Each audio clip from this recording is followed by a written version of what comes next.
Bienvenidos a Escucha en la Noche, una historia de amor. Cuando el corazón está dividido entre lo que es correcto y lo que desea, el camino hacia la verdad puede ser doloroso. Clara y Diego estaban a punto de enfrentar la prueba más grande de sus vidas, decidir entre el deber y el amor. Clara está en el hospital, revisando una sala vacía al final de su turno. Se apoya en una camilla, con la mirada perdida, cuando escucha una voz detrás de ella. Clara. Se voltea sorprendida. Diego está en la puerta, con el rostro lleno de determinación. Necesitamos hablar. Ya no puedo seguir así. Suspirando, Clara le responde, Diego, yo tampoco, pero, ¿qué podemos hacer? Esto está mal, no importa cómo lo veamos. Diego se acerca lentamente a ella. ¿Por qué algo que se siente tan puro puede ser considerado un error? Clara, lo que siento por ti no desaparece. Y créeme, he intentado enterrarlo, rezar, evitarlo, pero no puedo. Diego, yo también siento lo mismo. Pero si seguimos por este camino, ¿qué sacrificaremos? ¿Tu vocación, mi paz, vale la pena arriesgar tanto? Las palabras eran honestas, pero el miedo a lo desconocido pesaba más. Ambos sabían que, pase lo que pase, alguien saldría lastimado. Clara y Diego salen a caminar por el jardín del hospital. Es de noche, y las estrellas iluminan el cielo. Caminan en silencio, hasta que Diego se detiene y la mira. ¿Recuerdas cuando te dije que vine aquí buscando claridad?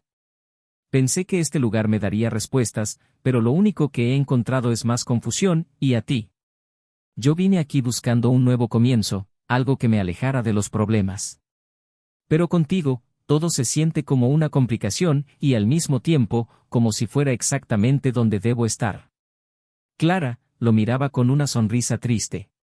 Diego, susurrando. Entonces, ¿qué hacemos? Celeste los observa desde una esquina del jardín. Esta vez, su rostro refleja más dolor que enojo. Parece debatirse entre intervenir o dejarlo pasar, pero finalmente se aleja en silencio.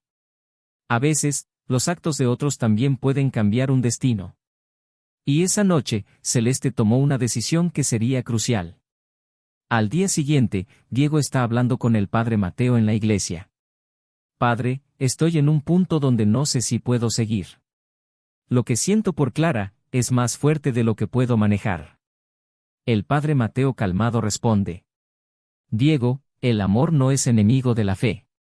Pero tu vocación exige sacrificios, y solo tú puedes decidir si estás dispuesto a hacerlos. Si tu amor por Clara es verdadero, también será un acto de fe encontrar un camino que no destruya lo que ya has construido.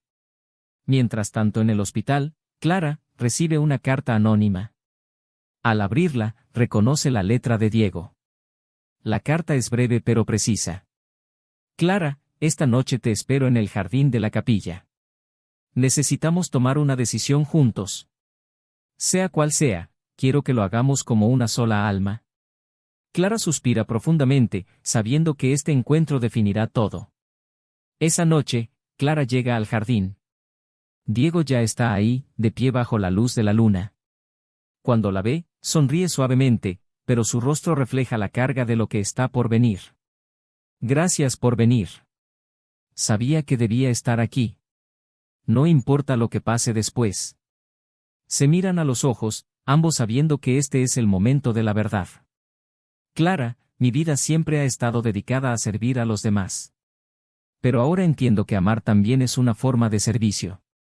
Si tú estás en mi vida, creo que puedo ser un mejor hombre, incluso para mi fe. Clara visiblemente sorprendida, ¿qué estás diciendo, Diego? ¿Quieres dejarlo todo? Diego tomando sus manos. No quiero dejarlo todo. Quiero encontrar un equilibrio. Quiero amarte sin dejar de ser quien soy. Pero si tú crees que esto nos destruirá, estaré dispuesto a renunciar a lo que siento por ti, por tu paz. Clara lo mira con lágrimas en los ojos. Diego, nunca te pediría que dejaras tu propósito. Pero si existe una forma de construir algo juntos sin destruir lo que somos, quiero intentarlo. En ese momento, no tenían todas las respuestas. Solo tenían la certeza de que el amor que compartían era real, y que juntos buscarían una manera de honrarlo sin traicionar lo que eran. Clara y Diego caminan juntos hacia el horizonte, sabiendo que el futuro será incierto, pero con la promesa de enfrentarlo juntos. La iglesia sigue iluminando su camino, como un símbolo de fe y esperanza. El amor puede ser complicado, y a veces parece imposible. Pero cuando es verdadero, encuentra formas de florecer, incluso en los terrenos más difíciles. Clara y Diego eligieron seguir adelante, no porque fuera fácil, sino porque su corazón les dijo que valía la pena. ¿Y tú, qué harías si el amor te llamara en el momento más inesperado? ¿Serías capaz de seguirlo, aunque pareciera prohibido? A veces, la respuesta está en escuchar al corazón y atreverse a amar, incluso cuando el mundo dice que no. Llegamos al final de la historia. Si te gustó, recuerda dar me gusta y suscribirte para seguir escuchando historias en la noche.